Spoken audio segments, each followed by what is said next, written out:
ये सदमा सा है, 2 दिन माँ जिंदा रही है, फिर अल्लाह को प्यारी हो गई है। इसी तरह कुछ अरसे बाद मेरी हमशीरा, वो भी असद से बहुत रिलेटेड।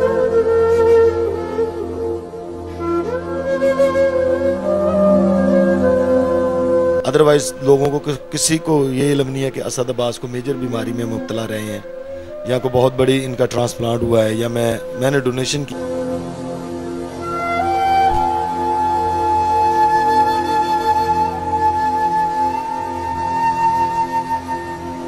तो अभी उसका पेट में से ना वो निकाली हुई है, उसकी वो बड़े पेशाब की आंत निकाली हुई है।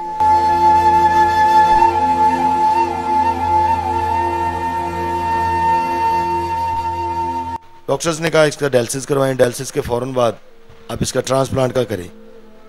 ऐसे ही हुआ 2017 में, ये जब पहली मरतबा इसके डायलिसिस हुए, ये एक रूम में चला गया डायलिसिस के लिए, मैं दूसरे रूम में अपने टेस्ट के लिए चला गया, क्योंकि पता है अल्लाह ताला की तरफ से है।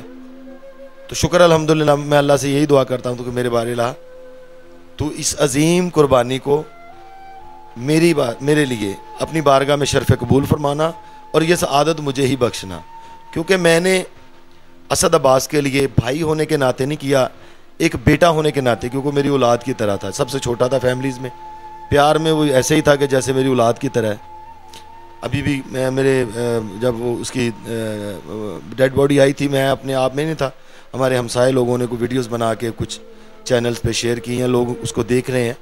तो ये हमारे दिल की आवाज़ है, कोई इंसान बता नहीं सकता, कोई प्यार का कोई पैमाना नहीं होता, बता नहीं सकता कि बंदा किसके साथ कितना प्यार करता है। तो बस जब कोई उनसे मिलता था, मैं आपको छोटी सी बात यहाँ पर आपकी बात काट रहा हूँ, कि जब कोई उनसे पहली बार मिलता था तो ऐसे लगता था पता नहीं सदियों से इसे जानता, और कोई जब हम मिले हैं तो हमें नहीं लगा हम मसलन सुपरस्टार बहुत बड़े थे, लेकिन जब मिलते थे तो एक आम शख्स की तरह के छोटे भाइयों की तरह ट्रीट करना, कि आए बैठे पास बैठे, और बहुत दिल के अच्छे इंसान थे। जी जी बिल्कुल ऐसा ही है हम, क्योंकि ऐसे तो कहने की बात ही नहीं है कि मौला कायनात हज़रत अली अलैहिस्सलाम का पाक फरमान है कि तुम बोलो कि तुम पहचाने जाओ। जो इंसान के अंदर होता है ना, वो बाहर आ जाता है। दौलत शोहरत पैसा आ जाने से इंसान बदलता नहीं है, बल्कि बेनकाब हो जाता है। वो पहले मैं अपनी हिस्ट्री बता चुका हूँ कि एक बहुत मेहनत मजदूर और गरीब फैमिली से ताल्लुक़, क्योंकि जब मिला हो फिर लोगों का एहसास भी होता है, सारा कुछ सिस्टम होता है। तो बस प्लान बन गया कि हमने ट्रांसप्लांट हुआ, जो कुछ भी था प्राइवेट तौर पे शिफा इंटरनेशनल में हमारा ट्रांसप्लांट हुआ। हमारे जो नेफ्रोलॉजिस्ट सैयद फरत अब्बास शाह साहब, वो अभी भी हॉस्पिटल में शिफा इंटरनेशनल में है, बहुत काबिल डॉक्टर है। तो बस वो रूटीन वाइज फिर लाइफ वैसे हुई, फिर टूर्स वगैरह कर रहे हैं, परफॉर्मेंस दे रहा है। हम किसी को नहीं बताया कि असद अब्बास का ट्रांसप्लांट हुआ है। रिश्तेदारों में से चंद एक लोगों को पता होगा जो ख़ास थे, अदरवाइज लोगों को किसी को ये इल्म नहीं है कि असद अब्बास को मेजर बीमारी में मुब्तला रहे हैं, या को बहुत बड़ी इनका ट्रांसप्लांट हुआ है, या मैंने डोनेशन की है। हमने इस बात को सीक्रेट रखा, क्योंकि अली भाई ने बहुत सारी इन्वेस्ट की है, उन्होंने बहुत पैसा दिया है, बहुत पैसा लगाया है। क्योंकि हम एक छोटी सी मेडिसिन भी लेने जाते थे, तो यहाँ से गाड़ी में इस्लामाबाद जाते थे शिफा इंटरनेशनल से, वहाँ से मेडिसिन लेके आके खाते थे और खलवाते थे। और रूटीन वाइज चेकअप होता था, क्योंकि मैं डोनर हूँ, तो मेरा तो 6 माह बाद, अभी भी रूटीन वाइज डॉक्टर्स यही कहते हैं कि 6 माह बाद आप अपना चेकअप करवाएं। बस क्या करें, बस बच्चों की मजदूरी की खातर करना पड़ता है, फिर वो मेहनत मजदूरी भी करनी पड़ती है, पेट भी पालना पड़ता है।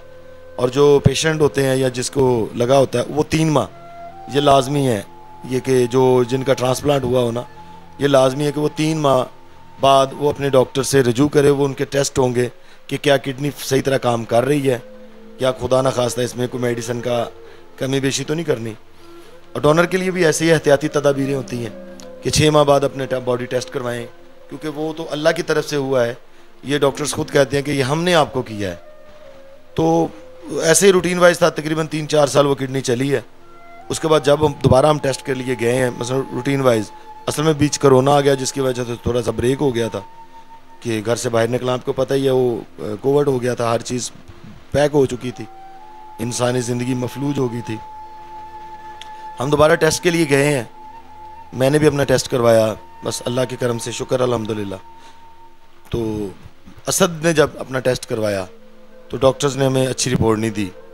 उन्होंने कहा कि भाई ये आप एक तो थोड़ा सा लेट आए हैं टेस्ट के लिए, तो लगता है कि जो दोबारा तुम्हें किडनी ज़हीर भाई ने आपको डोनेट की थी वो दोबारा रिजेक्ट हो चुकी है।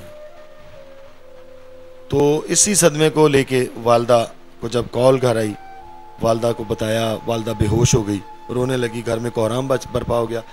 तो वालदा यही कहती थी कि जो कुछ था वो भी लगा दिया और जान भी लगा दी, फिर भी असद अब्बास तो ठीक नहीं हुआ। ये सदमा सा है, 2 दिन माँ जिंदा रही है, फिर अल्लाह को प्यारी हो गई है। इसी तरह कुछ अरसे बाद मेरी हमशीरा, वो भी असद से बहुत रिलेटेड थी। मैं आपको बताया कि असद के साथ, क्योंकि ये फैमिलीज में जो सबसे छोटा होता है ना वो सबसे लाडला होता है। ये हर घर की स्टोरी है, वो बहन हो भाई हो, जो सबसे छोटा होता है वो औलाद की तरह होता है। सारे उसको ज़्यादा प्यार करते हैं, सारे उसका ज़्यादा ख्याल रखना चाहते हैं। तो असद अब्बास सबसे छोटा था इसलिए। तो फिर उसके बाद आप लोगों का मैं बहुत ज़्यादा शुक्रगुजार हूँ जो मैं हाथ बांधे हुए हैं अपना सोशल मीडिया का, तमाम फेसबुक के पेजेस का और तमाम यूट्यूबर्स का और तमाम टिकटॉकर्स का, और जिन जिन लोगों ने दमने सुखने माली और दुआओं के ज़रिए हमारी इमदाद की है। अल्लाह पाक सदका मोहम्मद व आले मोहम्मद का मालिक आपको इसका अजर अज़ीम अता फरमाएगा। मैं आपसे बात पूछना चाहता हूँ कि जब लास्ट पे अचानक हम सडनली 15-20 दिन पहले मिलकर उनसे इधर से गए हैं, तो अचानक ऐसा क्या हुआ कि मसलन ख़बर आती है कि असद अब्बास नहीं रहे? जी वो असल में हुआ ये कि इससे पहले ना 1 माह पहले तकरीबन 20-25 दिन पहले वो मीडिया से रिलेटेड था। हमें, आपको पता ही, हमें इंटरव्यू करने की ज़रूरत ही नहीं होती थी, वो खुद इसी घर में उनको मिल गई। जी जी बिल्कुल। अब मैं इधर ही था, वो खुद इंटरव्यू करवाता था। उस वक्त उसकी तबीयत ठीक थी। आज से तकरीबन 25 दिन पहले ऐसे एक हमारा, मैं एक ही कमरे में सोते थे, मैं कंटिन्यू उसके पास ही होता था। मैं समझ लो उसके 24 घंटे उसके सर के ऊपर ही होता था कि मैं अगर उसको थकावट होनी तो मैं उसको दबाना। अब मेरे चैनल पे भी देख सकते हैं ज़ाकिर ज़हीर अब्बास ऑफिशियल पे, और मेरा यूट्यूब के चैनल पे भी अल्लाह तादाद मैंने वीडियोस भी शेयर की हैं कि वो जब लास्ट टाइम उनके था उससे चंद घंटे पहले मैंने एक वीडियो भी अपलोड की थी और लोगों से रिक्वेस्ट भी की थी कि खुदारा असद अब्बास के लिए ज़्यादा से ज़्यादा दुआएं कीजिए कि उसकी तबीयत बहुत ज़्यादा नासाज है। क्योंकि उसके बाद 1-2 दिन यानी कि मरने से 1 दिन पहले से मेरे से बातें भी करता रहा है, आप लोगों को, मीडिया को बहुत दुआएं देता था, बिलखुसूस उन मेरी माँओं बहनों भाइयों के लिए बहुत दुआएं देता था जिन लोगों ने उसे सपोर्ट की थी, माली भी सपोर्ट की थी, दुआओं के ज़रिए सपोर्ट की थी, हौसला अफजाई की थी। और हौसले का बहुत बुलंद था, बहुत बुलंद था। जबकि इतनी मर्ज को 7-8 साल को फेस करना, मैं नहीं समझता, हमें एक छोटी सी ज़ख्म भी आ जाए तो हम तो करते हैं कि या अल्लाह हमें क्या हो गया। आपने यहाँ पर एक बात की है, मैंने शुरू में बात नोट की थी, लेकिन मैंने वो बात ऐसे कि आपने बताया कि पहले उनको मसला बनता रहा, लेकिन वो पता नहीं चला, जब ज़्यादा मसला बना तब पता चला किडनी फेल हो चुकी है। और अभी वो 7 साल से जंग लड़ रहे थे अपनी बीमारी के साथ। यही ताकत की वजह से शायद यही नुकसान उनके लिए हुआ कि जो वो छोटी मोटी पेन थी वो फील नहीं करते थे, और जब ज़्यादा मसला बना तो तब आपको डॉक्टर के पास गए तो डॉक्टर ने आपको बताया। जी जी बिल्कुल ऐसे ही है। वो डॉक्टर्स भी यही कहते थे कि इसको ब्लड प्रेशर का बचपन से मसला है, तो अगर काश इसने पहले इस चीज़ का थोड़ा सा सोचा या किया होता। बाकी पता क्या होता है, ये रब की तरफ से होता है, ज़िंदगी और मौत है ना। सर एक जुमले में सारी कायनात है कि ज़िंदगी और मौत में एक सांस का है फासिला, ज़िंदगी और मौत में बस एक सांस का है फासिला, आ गया तो ये जहां, ना आया तो वो जहां। तो ये सब अल्लाह की तरफ से होता है। यानी कि वो एक यंग थे, यानी कि अभी उनकी जो लास्ट टाइम जो अभी वफात की है वो तकरीबन 27 से 28 साल बनती है उसकी एज। यानी कि मरने से चंद दिन पहले उनकी बर्थडे थी। अब्बू लोगों को बुला के केक करके वो केक काटा है। उसने कहा कि बस दुआ करें मैं ठीक हो जाऊँ, नहीं तो हम उसकी बर्थडे करने बच्चों की तरह बड़ी बड़ी धूमधाम से हमने बर्थडे करते थे उसकी।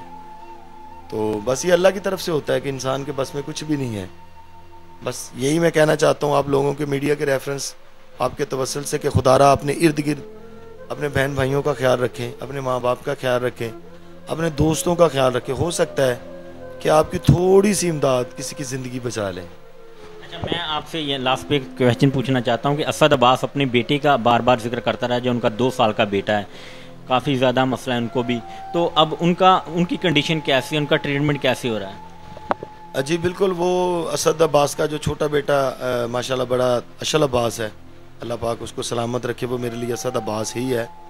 मैं उनका बाप हूँ, उनका बाप ज़िंदा है, मैं उनका बाप हूँ, मैं उनका सारा कुछ ही हूँ। अल्लाह उनको सलामत रखे। अशल अब्बास के बाद अल्लाह ने नकी अब्बास दिया। वो बचपन से उसकी वेन जो बड़े पेशाब की थी नाली, वो थोड़ी सी तंग थी, तो डॉक्टर्स ने कहा कि इसका ऑपरेट होना है। तो अभी उसका पेट में से ना वो निकाली हुई है, उसकी वो बड़े पेशाब की आंत निकाली हुई है। तो दुआ करें अल्लाह पाक सदका मोहम्मद वाले मोहम्मद का मालिक उसे जल्द से सेहतयाबी अता फरमाए। और बहुत परेशान हुआ करता था, बहुत रोआ करता था, अपने लिए नहीं रोता था, अपनी बीमारी को बीमारी नहीं समझता था। होता भी यही है कि मोहब्बत का मवद्दत का तकाजा है कि औलाद जो है ना, ये अल्लाह ताला सबकी औलाद को मालिक सलामत रखे, बेटियों को, बेटों को, बहन भाइयों को, ख़ानदान को, माँ बाप को मालिक सबको सलामत रखे। मालिक हम दुआ करते हैं अल्लाह ताला सिवाय गम हुसैन बादशाह के कायनात में किसी को गम न दिखाना, क्योंकि ये बहुत मुश्किल मरहला होता है, बहुत मुश्किल, ये एक बहुत बड़ी आजमाइश होती है। हम तो आजमाइश देने के भी काबिल नहीं है, बस ये अल्लाह ताला की तरफ से ही होता है। नाज़रीन, भाई ने जैसा कि अपनी बात मुकम्मल कर दी कि असद अब्बास अपनी बेटी की वजह से काफ़ी परेशान रहता था। ये हमारे पास एक सुपरस्टार था, एक लेजेंड था, जिन्होंने बहुत कम उम्र में बहुत बड़ा नाम कमाया और पूरी दुनिया में पाकिस्तान को मुतारिफ करवाया। बताया कि पाकिस्तान एक मुल्क है, वहाँ से एक छोटा सा लड़का उठ के आता है और पूरी दुनिया में अपना नाम बनाता है। अब असद अब्बास हम में नहीं रहे, हमारे हुक्मरानों की नाअहली है कि अगर वो बर वक्त उनके इलाज के लिए आगे आ जाते तो शायद दुनिया का जो सुपरस्टार था, पूरी दुनिया में पाकिस्तान का नाम रोशन करने वाला, शायद आज वो हम में होता। लेकिन इस वक्त हम उनका हवाला नहीं कर सकते। पिछली वीडियो में भी हमने आपको बताया था, इन लोगों की हम जज्बात को समझ सकते हैं। हम खुद से रिक्वेस्ट करते हैं कि उस बच्चे का जो इलाज है, हमें पता चला, हमारी सोच है कि उन पे 30 से 40 लाख का खर्चा आएगा। 3 उनके वो होंगे ऑपरेशन, 1 माह बाद, 2 माह बाद, और जिस पे तकरीबन से 40 लाख लगेगा। और जैसे आपने असद भाई की ओवरसीज़ पाकिस्तानियों ने सपोर्ट की, पाकिस्तानियों ने की, खैर हमारी हुकूमत तो कुछ ना कर सकी, तो हम यहाँ पर रिक्वेस्ट करते हैं कि आप इस बारे में सोचिए कि जो नुकसान हमारा हो चुका है उसका अजाला तो नहीं हो सकता, लेकिन शायद आपकी एफर्ट करने से उनका बेटा ज़िंदगी में वापस आ जाए और आने वाले वक्तों में शायद पाकिस्तान को फिर से असद अब्बास मिले और उनकी आवाज़ दोबारा से हमारे कानों में गूंजे। तो आप ज़रूर इस बारे में सोचिएगा और ज़रूर सपोर्ट कीजिएगा, ताकि जो इनके असद अब्बास तो नहीं रही है, असद अब्बास को अपना बेटा समझते तो उनके वालिदैन को दोबारा से उनका वो बेटा मिल जाए जिसने पूरी दुनिया में इनका और पाकिस्तान का नाम रोशन किया था। और मुझे उम्मीद है कि आप इस वीडियो को शेयर करेंगे और ये वीडियो अहकाम बाला तक जाए, शायद वो इस बारे में सोचे, शायद वो उनके इलाज के लिए आ जाए और उनका इलाज हो जाए और एक माँ को और एक बाप को अपना बेटा वापस मिल जाए। इसी के साथ मुझे दीजिए इजाज़त, मिलते हैं किसी और वीडियो में। दुआओं में याद रखिएगा। अल्लाह हाफिज़।